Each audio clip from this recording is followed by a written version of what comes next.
ஜென்ரலா சொல்லுவாங்க சார், ஒரு நாளைக்கு 100 ஹேர் வந்து ஃபால் ஆகலாம், தப்பு கிடையாது அப்படின்னு. ஒரு நாளைக்கு 100 முடி உதிர்ந்ததுன்னா மாசத்துக்கு எங்கேயோ போகுது இல்ல சார்? அந்த விஷயங்கள் உண்மைதானா, இல்ல எல்லாருமே இந்த போற போக்குல ஒரு விஷயத்த சொல்லிட்டு போவோமே அப்படிங்கிற மாதிரி சொல்லி உருவான விஷயமா அது? இல்ல இல்ல, நிஜமாவே அப்படிதான்.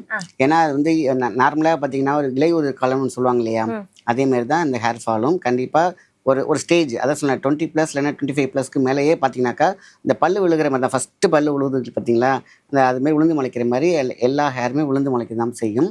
அதில் வந்து எல்லாத்துக்குமே கிராஜுவலாக எல்லாத்துக்குமே இருக்கிறது தான் அந்த.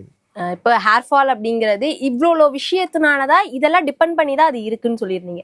இப்போ சில பேர் சொல்லுவாங்க 6 மந்த் ஒன்ஸ் எனக்கு ஹேர் ஃபால் ஹெவியா ஆகுது அப்படிங்கிற மாதிரி, நிறைய சம்மர்ல ஹேர் ஃபால் ஆகுது, சில பேர் வந்து வின்டர்ல ஹேர் ஃபால் அதிகமாகுதுன்னு சொல்லுவாங்க. அது ஒவ்வொன்றுத்துக்கும் ஒரு ரீசன்ஸ் இருக்கா? கண்டிப்பா நான் சொன்ன மாதிரி பாடி ஹீட்டும் அது முக்கியமான விஷயம்.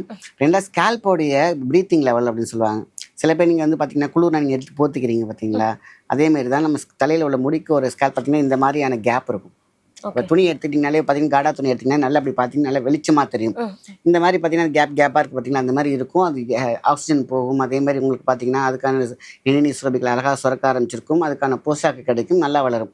இந்த குளிர்காலத்தில் சில பேருக்கு தான் இந்த குளிர்காலத்தில் முடி கொட்டுறதுங்கிறது பார்த்தீங்கன்னா எல்லாருக்கும் கிடையாது, ரொம்ப ரேராக இருக்கும். அப்போ அவங்களுக்குலாம் பார்த்தீங்கன்னாக்கா அந்த ஸ்கின் டைட்டன் ஆகிடும் டோட்டலாக. இப்போ ஒரு நூலை வந்து சிசர் வச்சு கட் பண்ணுற மாதிரி தான். இறுகி டைட் ஆகும் பொழுது பார்த்தீங்கன்னாக்கா அந்த ஐஸ் ஃப்ரிட்ஜில் வச்ச மாதிரி இறுகி ஹார்ட் ஆகும் பொழுது அது கட் ஆகிடும் ஆட்டோமேட்டிக்காக. கொட்டாது, கட்டே ஆகும். ஸோ அவங்களுக்கு அது வந்து குற்றதை நினச்சிக்குவாங்க. ஸோ அதுக்கு வந்து திருப்பி ரீக்ரோத் வந்துடும் அவங்களுக்கு சீக்கிரமாகவே. பட் இந்த ரீசன் தான் உங்களுக்கு வின்டர் சீசன்லாம் உங்களுக்கு வந்து முடி கொட்டுறதான ரீசன். ஸோ அதேமாதிரி சம்மரில் வந்து பார்த்தீங்கன்னா ஹீட்டில் வரும்போது டோட்டலாக மேலே உள்ள ஸ்கேல்ப் ஃபுல்லாக வறண்டுரும்.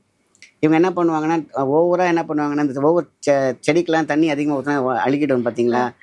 மிதமாக ஒரு எண்ணெய் எப்படி போடணும்னு பார்த்தீங்கன்னா ஒரு பவுலில் கையை உள்ள விட்டிங்கன்னா நனையும் பார்த்தீங்களா, அதை எடுத்து அழகாக உள்ள விட்டு மசாஜ் மாதிரி ஒரு ஸ்கேல்பில் தான் அந்த மாதிரி தான் போடணும். ரொம்ப சொதன்னு போட வேண்டிய அவசியமே கிடையாது. வேர்க்கால்களில் போட்டாலே போதுமான விஷயம். இவங்க என்ன பண்ணுவாங்க, நிறைய போடும்பொழுது என்னாகும், இந்த அதிக மழை பெஞ்சுவாங்க, இந்த மழை நல்லா பெஞ்சாலும் போயிட்டும் லைட்டாக பெஞ்சு சூட்டை கிளப்பிடுச்சு அப்படின்னு சொல்லுவாங்க. அதே தான் ஸ்கேல்பில் வந்து பார்த்தீங்கன்னாக்கா இந்த சம்மரில் இருக்கக்கூடிய ஹேர் ஃபால்க்கும் வின்டரில் ரொம்ப கம்மி. சம்மரில் வரதுக்கு காரணம் இதுதான். ஸோ ஹீட் தான், பாடியோட ஹீட். அதை பேலன்ஸ் பண்ணுறேன்னு சொல்லிட்டு அதிகமாக என்ன போடுவாங்க சில பேர், அதையே அவங்களுக்கு அதிகமாக கொட்ட வைக்கும்.